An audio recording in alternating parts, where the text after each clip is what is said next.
केलेली आहे. रामदास आठवले म्हणतात की केवळ जोरदार भाषणे आणि वक्तव्य करून महाराष्ट्र नेतृत्व करता येणार नाही. ते जे आज करत आहेत ते संकुचित आणि फुटीर राजकारण असून ते मुंबईच्या आत्म्याला दुखावणारे आहे. असं कोण म्हणतात? असं केंद्रीय राज्यमंत्री कोणाविषयी म्हणतात? राज ठाकरेंविषयी त्यांनी टीका केली. बोलू द्या. राज ठाकरे भाजपचा महापौर होईल आणि मी भाजपचा मोदींचा भक्त आहे आणि भाजप माझं घर आहे. असं कोण म्हणताय? कोण आहेत ते?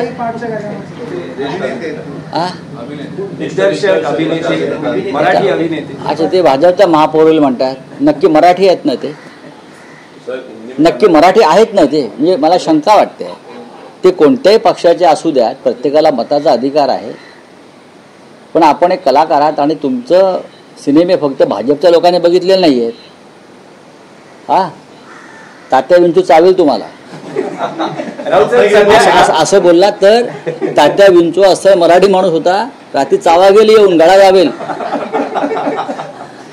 राऊत, सध्या दिवाळी सुरू आहे आणि फटाकेही फुटत आहेत. या फुटणाऱ्या फटाक्यांचा संदर्भ देत एकनाथ शिंदे असं म्हणाले की महायुतीचा ॲटॉम बॉम्ब लवकरच फुटेल. महाविकास आघाडीचे सगळे फटाके आहेत, लवंग्या सुरसुऱ्या, निष्प्रभ ठरतील आणि पराभव दिसल्यानं निवडणुका लवकर घ्या म्हणजे निवडणुका पुढे ढकलण्याची विनंती केली जाते. अजिबात निवडणुका पुढे ढकलण्याची विनंती कोणीच केलेली नाही. निवडणूक याद्या दुरुस्त करा, याद्यांमधला घोटाळा दुरुस्त करा. एकनाथ शिंदेने जो पैसा टाकलाय निवडणूक याद्या बिघडवण्यासाठी तो साफ करा, हीच मागणी आहे ना.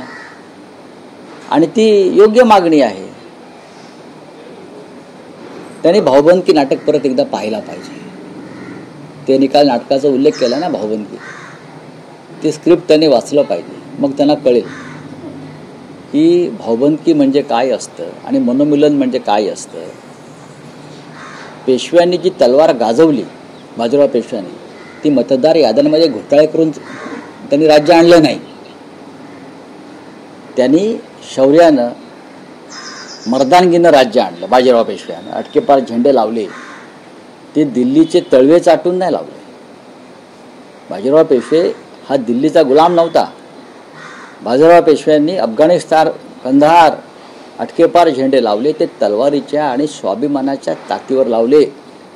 हे भाऊबंदकीचं उदाहरण देणाऱ्यांनी समजून घेतलं पाहिजे. बाजीरावाला दिल्लीचं तख्त घाबरत होतं, कारण भाऊबंदकीतला बाजीराव किंवा पेशवे हे एकनाथ शिंद्यांप्रमाणे लाचार नव्हते. धन्यवाद. नोव्हेंबरच्या मोर्चाचं काही प्लॅनिंग सुरू झालं आहे का?